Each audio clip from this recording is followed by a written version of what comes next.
বিকালের নাস্তায় বা হালকা স্ন্যাক্স হিসাবে দেওয়ার জন্য বাবুর জন্য রেডি করলাম কয়েক ধরনের বাদাম দিয়ে প্রোটিন লাড্ডু, বাদাম লাড্ডু বা প্রোটিন বল বা এনার্জি বল যেটাই বলেন না কেন। বাদামকে শিশুদের জন্য একটি সুপারফুড বলা হয়, কারণ এতে এমন অনেক পুষ্টিগুণ থাকে যা বাচ্চাদের শারীরিক বৃদ্ধি, মানসিক বিকাশ ও রোগ প্রতিরোধ ক্ষমতা বাড়াতে সাহায্য করে। এতে রয়েছে good fat, protein, fibre, vitamin E, antioxidant, omega 3, তারপরে calcium, phosphorus, magnesium, iron, zinc এবং আরও অনেক পুষ্টি উপাদান যা আপনার শিশুর ইমিউনিটি সিস্টেম উন্নত করবে, ব্রেন ডেভেলপমেন্ট করবে, হাড় ও দাঁতের গঠন মজবুত করবে। তো এখানে আমি প্রোটিন লাড্ডু বানানোর জন্য আধা মুঠ করে কাজু বাদাম, কাঠবাদাম, কিশমিশ আর 1 মুঠ পরিমাণে বাদাম নিয়েছি, আর 2 চামচ ওটস এখানে ব্যবহার করছি, আর কিছু খেজুর। তো এখানে ওটসটা আপনারা অপশনাল হিসেবে নিতে পারেন, ওটসটা যে দিতেই হবে এমন কিছু না, বা আমি যে পরিমাপটা বলেছি এই পরিমাপই যে ইউজ করতে হবে এমন কিছু না। আপনারা যে যার মতো ইচ্ছা করে যে পরিমাপে নিতে চান সেই পরিমাপটাই নিতে পারেন। আবার এখানে আপনারা অন্য ধরনের ড্রাই ফ্রুটসও অ্যাড করতে পারেন, যেমন আখরোট, পামকিন সিডস, আরও কিছু পুষ্টিগুণ সম্পন্ন সিডস পাওয়া যায়, সেগুলো এটার মধ্যে অ্যাড করে নিতে পারেন। তো প্রথমে আমি হচ্ছে ওটসগুলোকে ভেজে নিলাম। বাদামের সাথে ওটসগুলোকে ভেজে নিলে বাদামটা যেহেতু ভাজতে সময় লাগবে, ওটসগুলো পুড়ে যাওয়ার সম্ভাবনা থাকবে, ওই জন্য আমি ওটসগুলোকে আগে ভেজে নিচ্ছি।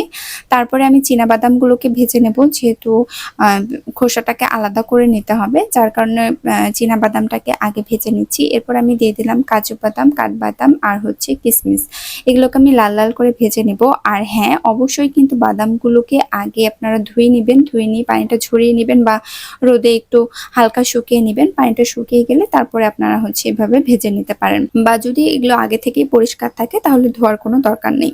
আমি এখানে ধুইনি, কারণ এগুলো আগে থেকে অনেক পরিষ্কার ছিল।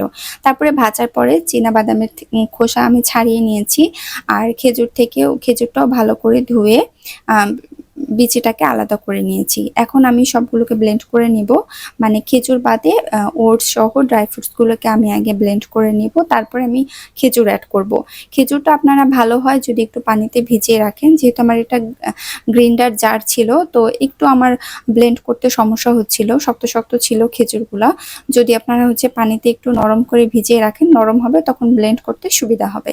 তারপরে বাদামগুলোকে গুঁড়ো করে নেওয়ার পরে এখানে আমি হচ্ছে খেজুরগুলো অ্যাড করেছি, আর 1 চামচ আমি মধু, 1 চামচ না, পরে আমি আরও 1 চামচ দিয়েছি অফ স্ক্রিনে, যেহেতু একটু মিষ্টি হবে এর জন্য। আমার বাচ্চা মিষ্টি খেতে পছন্দ করে, বেশি মিষ্টি হলেও মজা করে খায়। তারপরে মধুটা দেওয়ার ফলে কিন্তু স্টিকিনেসটাও বাড়বে, খেজুরটা দেওয়ার কারণেও কিন্তু স্টিকিনেস হবে, লাড্ডুটা বানাতে আপনার খুবই সহজ হবে। তারপরে এই যে আমি সব মিক্সড করে নেওয়ার পরে এটা হচ্ছে একটা প্লেটে নামিয়ে গোল গোল শেপ করে লাড্ডুটা বানিয়ে নিচ্ছি। আপনারা যে যার মতো করে শেপ দিতে পারেন, ছোট বড়। আর এটাকে বাবুকে বিকালের নাস্তায় দিতে পারেন, হালকা স্ন্যাক্স হিসেবে দিতে পারেন। অল্প একটু খাবে, অনেক পুষ্টি পাবে, আর যেহেতু বাদাম ধীরে হজম হয়, মানে দীর্ঘক্ষণ শক্তি যোগাবে, আবার ক্ষুধা নিয়ন্ত্রণও রাখবে। এটা কিন্তু বড়রাও খেতে পারবে, একটু খেলে অনেক এনার্জি পাওয়া যায়, অনেকক্ষণ পেটে থাকে। তো আমার বাচ্চা তো খুবই পছন্দ করেছে।